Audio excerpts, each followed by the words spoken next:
वो सब मेरे साथ काम करते थे। उसमें तो कई पुलिस वाले थे। पुलिस वाले जो थे ना, वो मुझे बहुत गंदी गाली दे के मेरे साथ बहुत गंदा करके ना, बहुत गलत हुआ है पीटी के साथ, चले जाते थे। किसी ने हेल्प नहीं करी। अनगिनत लोग थे, अनगिनत, गिनती नहीं उन लोगों की जितने लोग मेरे साथ गलत करके गए हैं। एक दिन में ना 2 3 लड़के एक साथ आए हैं।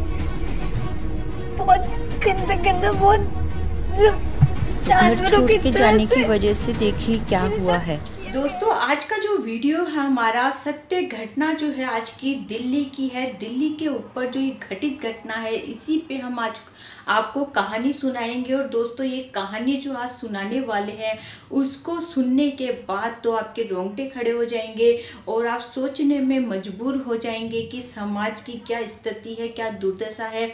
प्लस में आपकी जितनी भी अगर लड़कियां इस वीडियो को देख रही होगी तो उन्हें बस यही समझाना चाहूँगी कि लड़कियां जो प्यार में पागल हो जाती हैं, लड़कों के पीछे एकदम अपने घर बार अपने मम्मी पापा को छोड़कर उनके पीछे चली जाती है, तो ऐसी गलती बिल्कुल भी न करें। क्योंकि बाहर के लोग जो रहते हैं लड़कियों का शोषण करने के लिए तैयार बैठे रहते हैं।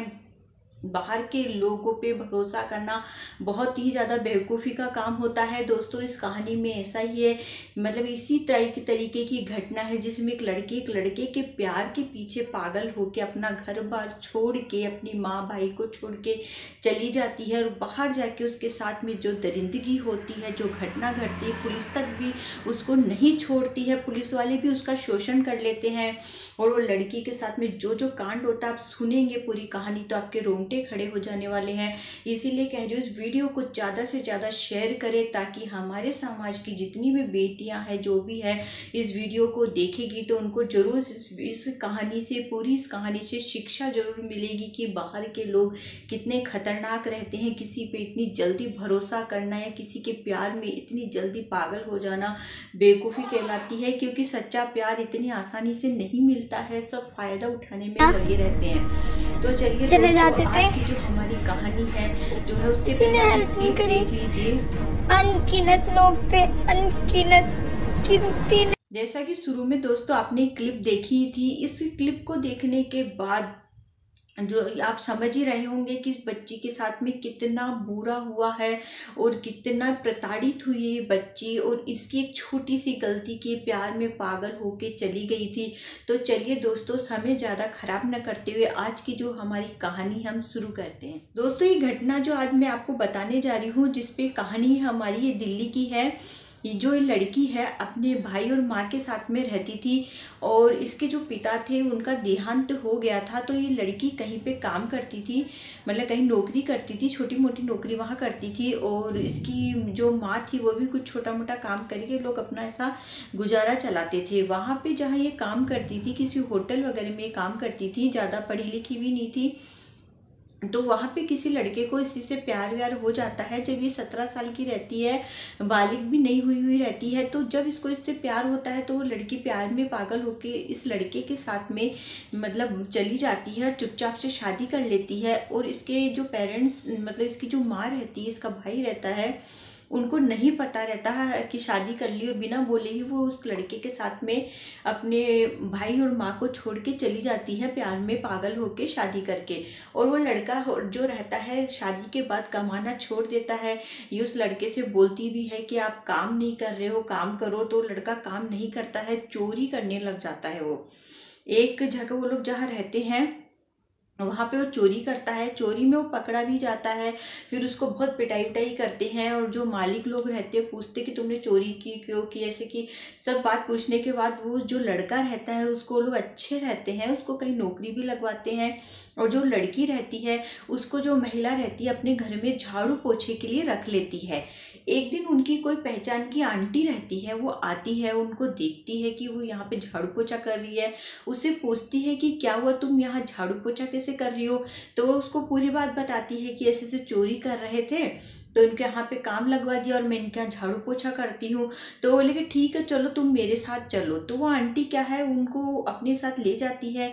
वो लड़का जो रहता है उसका पति उसको वो कहीं नौकरी लगवा देती है फिर से। और जो लड़की रहती है जो वहाँ करती थी झाड़ू पोछा, वो वहाँ भी वो झाड़ू पोछा करती है।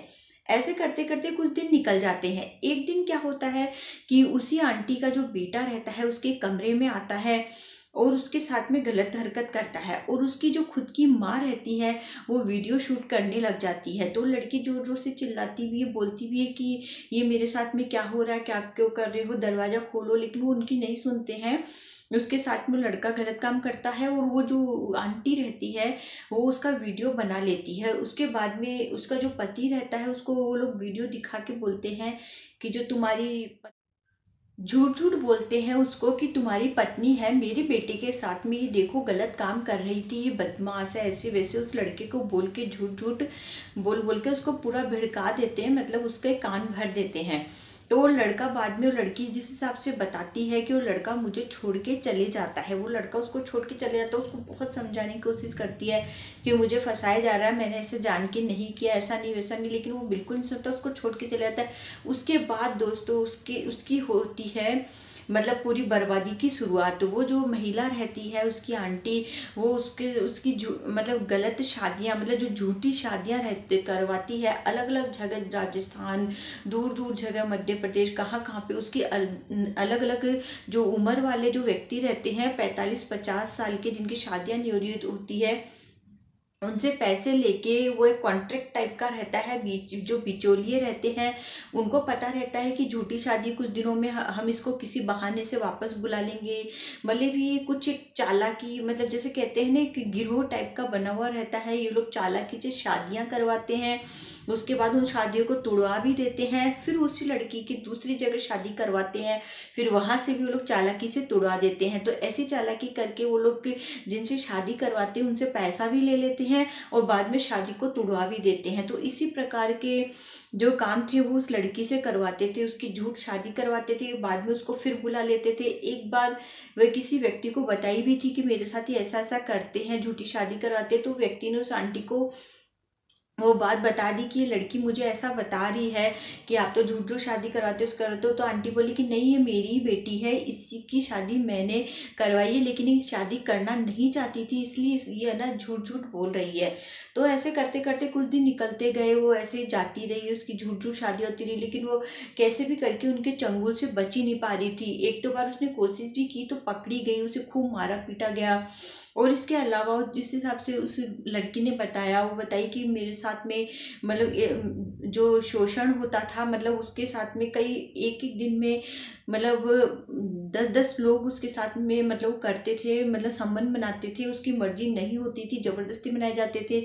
उसने बताया यहाँ तक कि पुलिस वाले भी होते थे उसमें, और जो पुलिस वालों को बताती थी कि इसमें मेरी मर्जी नहीं है, ये ज़बरदस्ती मुझसे सब करवा रहे हैं, तो वो बेचारी रोने लग जाती है, बताती है कि मतलब मेरी वो बिल्कुल नहीं सुनते हैं, ऐसे ऐसे करते हुए उसकी बिल्कुल भी नहीं सुनते हैं। ऐसे करते करते सिलसिला चलता ही रहता है। एक दिन वो हिम्मत करके, बहुत हिम्मत करके कि अब तो मुझे आवाज़ उठानी ही पड़ेगी, जब एक दिन में 10-10 लोग उसके साथ में मतलब वही संबंध बनाते थे, करते थे, तो वो अंत में जाके इतनी परेशान हो गई थी, उसके शरीर में बिल्कुल हिम्मत ही नहीं बची थी। एक दिन वो मतलब मौका पाके वहाँ से भाग जाती है। भागने के बाद वो अपने घर वालों के पास आती है, फिर उसकी कोई मदद करता है। उसके बाद में वो सबको वहाँ जाके अपनी माँ को बताती है, वो लोग रिपोर्ट दर्ज करवाते हैं। उसके बाद में जो पुलिस वाले पहले तो बहुत नाटक करते हैं, उसकी रिपोर्ट दर्ज नहीं की जाती है, लेकिन बाद में जाके उसकी रिपोर्ट वगैरह दर्ज की जाती है। तो फिर उसको बाद में बहुत कोशिश करने के बाद में उसको इंसाफ मिलता है। और उसकी जो प्रॉब्लम थी वो चाहती थी कि वहाँ पे और भी जो लड़के हैं उनको भी इंसाफ मिले, जो मेरी जैसी थी, मतलब वहाँ परेशान हो रही थी, तो उनको भी उसकी वजह से इंसाफ मिलता है, वो भी उनके चंगुल से निकल जाती है। और बाद में जाके उसको कितने समय बाद जाके वो उन सब चीज़ों से मुक्ति पाती है। तो दोस्तों इस वीडियो को ज़्यादा से ज़्यादा शेयर करें और चैनल को सब्सक्राइब कर ले। मिलते हैं अगले वीडियो में। नमस्कार।